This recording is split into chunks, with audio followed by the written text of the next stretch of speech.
నమస్తే అండి, welcome to our channel. మనతో ఈరోజు తెలంగాణ టీడీపీ స్పోక్స్ పర్సన్ సూర్యదేవర్ లత గారు ఉన్నారు. మేడం నమస్తే. నమస్తే మేడం, మొన్న ఆగస్టు 15కి జరిగిన వేడుకల్లో అంటే వాళ్ళ పిల్లలందరూ కూడా వందే మాత్రం పాడుతుంటే సోనియా గాంధీ గారు అందరికి కనిపించేలాగా సైగలు చేస్తున్నారు.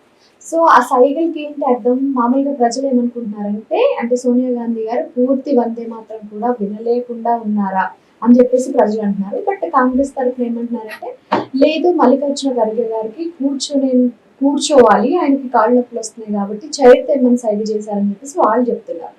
ఈ రెండింటిలో ఏది కరెక్ట్ అంటారు? అంటే ఇప్పుడు సోనియా గాంధీ గారు వందే మాత్రం పాడేటప్పుడు కొంతసేపు ఉంటే అయిపోయేది. 3 నిమిషాలు ఉంటుంది. అది ఎందుకు అంతసేపు ఆగలేకపోయారో కూడా అర్థం కావట్లేదు. అంటే అక్కడ వెంటనే ఫస్ట్ ఖండించింది సోనియా గాంధీ గారే. సరే, ఖర్గే గారు అలా కూర్చుంటేనే ఆయన ఉండగలరు, నిలబడుకోలేరన్న ఆయనకి పార్టీ బాధ్యతలు, అంత పెద్ద బాధ్యతలు అప్పచెప్పకూడదు కదా. సో రేపు పొద్దున ఆయనే ఖర్గే గారు ప్రధాని అన్నట్టు మీరు పెట్టుకొని చూపిస్తున్నారు కదా జనానికి. ఆ ఓపిక లేదు, ఆ మాత్రం స్టామినా లేదు. మన స్వతంత్ర దినోత్సవం రోజు కూడా నిలబడుకోలేని పరిస్థితి ఉన్నప్పుడు అలాంటి వ్యక్తిని మీరు అక్కడ పెట్టకూడదు కదా, అంత వయసైన ఆయన్ని తీసుకొచ్చి. అంటే ఇవన్నీ ఎందుకు ఆలోచించరు? ప్రజలకైతే ఖచ్చితంగా ఇప్పుడు ఓపిక లేని మనిషిని తీసుకొని వచ్చి ఆ స్థాయిలో నిలబెట్టడం మూలాన అంటే మార్చి చెప్తున్నారు. అక్కడ మనకు క్లియర్గా అర్థమవుతుంది. కుర్చీ అనేటివంటే ముందే తెలుసుంటుందిగా, అక్కడ నిలబడుకొని ఉన్నారు. అరే కుర్చీ వేయాలని చెప్పేసి ముందే అనిపిస్తుంది కదా. ఆయన కూర్చోలేడు అనుకునే దానికైనా మేబీ అంత హెల్త్ ప్రాబ్లం ఉందో ఇంకోటి అనుకునేది. అప్పుడు బాగానే ఉన్నారుగా అందరూ. సో పాట కంప్లీట్ అయ్యేటప్పటికి ఒక 2 చరణాలు వెళ్ళేటప్పటికి స్టార్ట్ అయిపోయింది దానిలో. ఇది అంటే దానిలో వాళ్ళకి ఎప్పటి నుంచి కూడా ఎంఐఎం పార్టీ కానీ కాంగ్రెస్ పార్టీ కానీ వందే మాత్రానికి ఎగెనిస్ట్గానే ఉన్నారు. సో దాన్ని పాడటం వాళ్ళకి ఇష్టం లేదు. సో వాళ్ళ నోట్తో కూడా అంటే ఆ లిప్ సింక్ కూడా ఎక్కడ ఉండదు చూడండి. వాళ్ళకి కొంచెం కూడా వాళ్ళకి అనిపించదు. రాహుల్ గాంధీ గారు కూడా అలా ట్వీట్ చేయడం అనేది అందరికీ, కాంగ్రెస్కి చాలా ముఖ్యంగా మైనస్ లాగానే కనపడ్డది ఇది. సో వాళ్ళల్లో ఉన్న నాయకులకి కానీ కార్యకర్తలకు కానీ వాళ్ళకందరికీ కూడా దీన్ని ఫేస్ చేసుకోవాలి కదా. సో ప్రజల్లోకి ఏ విధంగా చెప్తారు, కన్విన్స్ చేస్తారు? సోనియా గాంధీ గారే అలా అంటే వాళ్ళ నాయకురాలు అలా చెప్పినప్పుడు అలాంటి సైగలు అక్కడ జరిగిన సంభాషణ అంతా మనకు మాటలు తెలియకపోవచ్చు, కానీ విజువల్స్ చూసినప్పుడైతే క్లియర్ కట్గా ఆవిడకి ఇష్టం లేదు అనేది అయితే క్లియర్గా కనపడుతుంది. ఒకవేళ కుర్చీ గురించి చెప్పుంటే కుర్చీ వెంటనే తీసుకొచ్చేస్తారుగా. కుర్చీ అనేది ఉంటే వెంటనే తీసుకొచ్చి కూర్చోబెట్టేసేవాళ్ళు కదా. మేడం, అంత పెద్ద స్టేజ్లో ఉన్న వాళ్ళకి చైర్ కావాలంటే ఆల్రెడీ చుట్టూ సెక్యూరిటీ ఉంటుంది. వాళ్ళు ఈజీగా వాళ్ళే చూసి తీసుకొచ్చేస్తారు. కానీ అది ప్రేయర్ జరిగే సందర్భంలో ఆవిడ అడుగుతుంది అంటే జనాలు అంత అమాయకుల మేడం, వీళ్ళు ఏది చెప్తే అది నమ్మడానికి. అదే కదా, కుర్చీ వేయాలి ఆయనకి అని అంటే ఏముంది, దానికి పెద్ద డిస్కషన్ అవ్వదు. కొద్దిసేపటికి ఈవిడ కుర్చీ వేయమని చెప్పేసి పాడికి స్టడీగా నిలబడ్డారు అనుకోండి, అప్పుడు ఆటోమేటిక్గా తీసుకొచ్చి అతను కేసేస్తారు.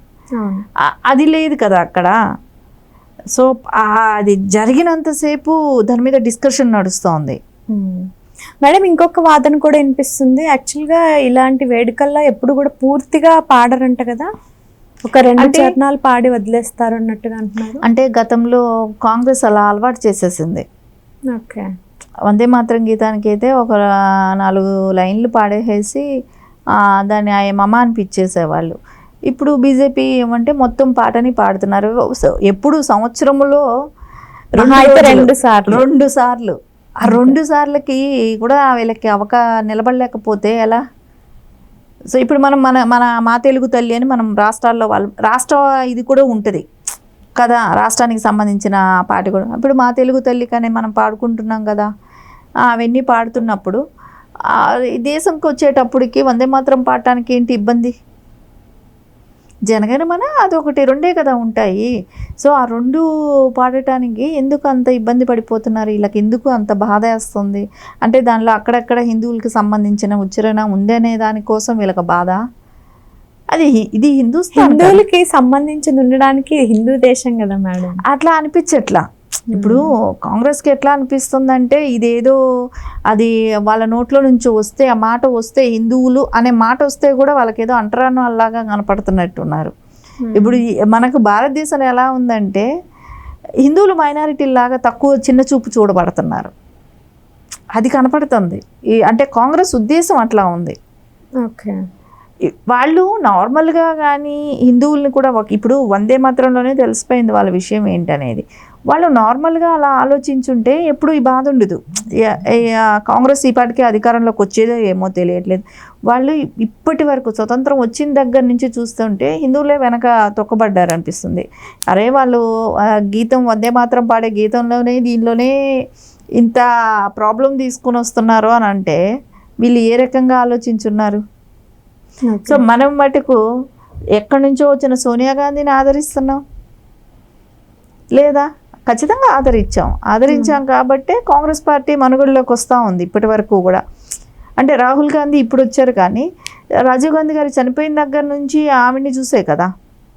అంటే భారతదేశ ప్రజలందరూ కూడా మనిషికి ఇంపార్టెంట్ ఇస్తారు. సరే మన కోసం నిలబడ్డారు, మన కోసం ఉన్నారు ఆవిడ అనే ఒక ఆలోచనతో ఇప్పటి వరకు ఆదరించారు. కానీ ఈ నిన్నటి జరిగిన ఇన్సిడెంట్తో మటుకు చాలా చేంజ్ అనిపిస్తుంది ప్రజల్లో మటుకు. సో ఆ కమెంట్స్ చూస్తున్నా కానివ్వండి, ఆ కింద ఇప్పటి వరకు కాంగ్రెస్ మీద అభిమానం ఉన్న వాళ్ళకి కూడా ఇప్పుడు ఇదేంటి ఇలా చేశారు సోనియా గాంధీ గారు అని ఆలోచనకి స్టార్ట్ అయిపోయింది. ఓకే మేడం, ఇప్పుడు అంత పెద్ద స్థాయిలో ఉన్న సోనియా గాంధీ గారే ఇంత డైరెక్ట్గా ఇలా చేస్తుంటే ఇప్పుడు ఈ వ్యాఖ్యల్ని రేవంత్ రెడ్డి గారు ఎలా సమర్థిస్తారంటారు? ఇప్పుడు వాళ్ళు ఒకటే మాట చెప్తున్నారు కదా, కుర్చీ కోసం, ఖార్గే గారిని కుర్చీలో కూర్చోపెట్టడం కోసం అని చెప్తున్నారు. అక్కడ కుర్చీ గురించి అయితే కాదు. కుర్చీ గురించి అయితే వెంటనే చెప్పిన 2 నిమిషం వెంటనే 2 సెకండ్లు తీసుకొచ్చి అక్కడ కుర్చీ పెట్టగలుగుతారు. పెద్ద విషయం కదా, అక్కడే ఉంటాయి కదా. కుర్చీ తీసుకొచ్చి ఇచ్చేసేవాళ్ళు, మళ్ళీ ఇది ప్రకారం ఉండేవాళ్ళు. సరే అసలు అంత ఓపిక లేని ఆయన్ని ఎందుకు తీసుకొచ్చి నిలబెట్టాలి అక్కడ? ఏంటి దిష్టి బొమ్మలాగా నిలబెట్టారా? అంటే మీ కుటుంబం అధికారం ఉంటుంది కానీ ఎవరో ఒక పర్సన్ అక్కడ నిలబెట్టేస్తే డమ్మీ పీస్ లాగా. ఇప్పుడు ఏదైనా వస్తే ఇప్పుడు ఆయన మీద దోసేస్తారు కుర్చీ కోసం. ఆయన ఏమో నిలబడేవాడేమో. ఇప్పుడు ఏంటంటే ఆయన నిలబడలేకపోయాడు, అందుకే ఆయన కోసం కుర్చీ అని చెప్పారు. అంటే అవసరానికి అవతలాన్ని నెట్టేస్తున్నారు కదా. పాపం ఆయన అడగలేదు, ఆయన అలా ఫీల్ అవ్వలేదు, కానీ అవసరానికి ఆయన్ని కూడా వాడేసుకున్నారు వీళ్ళు. ఓకే, ఇప్పుడు రాహుల్ గాంధీ గారు బేసికల్గానే ఆయన్ని కొంచెం ఆడుకుంటారు, ప్రజలందరూ కూడా ఏదో ఒకటి విమర్శలు చేస్తూనే ఉంటారు.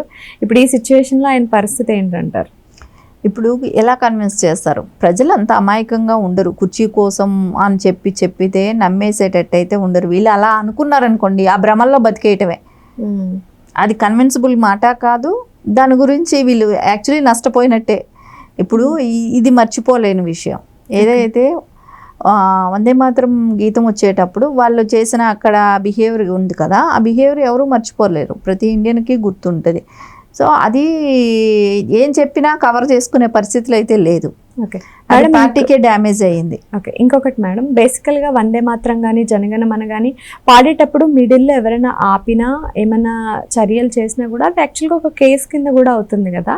మరి ఇప్పుడు ఈవిడ్ని ఎలా డీల్ చేస్తారంటారు? ఇప్పుడు ఆవిడికి దేశభక్తి మీద ఎంతవరకు గౌరవం ఉందనేది నిన్న తెలిసిపోయింది. అరే ఎన్నైనా ఉండొచ్చు, స్టార్ట్ అయిపోయింది. తర్వాత వాళ్ళ డిస్కషన్లో పెట్టుకుంటారా, ఎందుకు ఇదివరకు చిన్నదిగా ఉందిగా ఇప్పుడు పెంచారన్నదో ఏదైనా ఉంటుందేమో. అట్లాంటిది ఏమీ లేకుండా అక్కడే ఆపేయమని చెప్పి సైగ చేస్తున్నారు. అదైతే చాలా తప్పు కదా. సో అది ప్రజలందరూ కూడా చూశారు. వీళ్ళకి దేశం మీద నమ్మకం, గౌరవం, ఇప్పుడు ఆ స్థాయిలో ఉన్న వ్యక్తులు, ఆవిడ ఒక టైంలో ప్రధాని కూడా అవ్వాల్సిన ఆవిడ కదా. అలాంటి ఆవిడ ఆ స్థాయిలో ఉండే వ్యక్తి ఇలా చేయడం అనేది నిజంగా పార్టీకే పెద్ద డ్యామేజ్ ఇది. Okay, thank you madam. నమస్తే.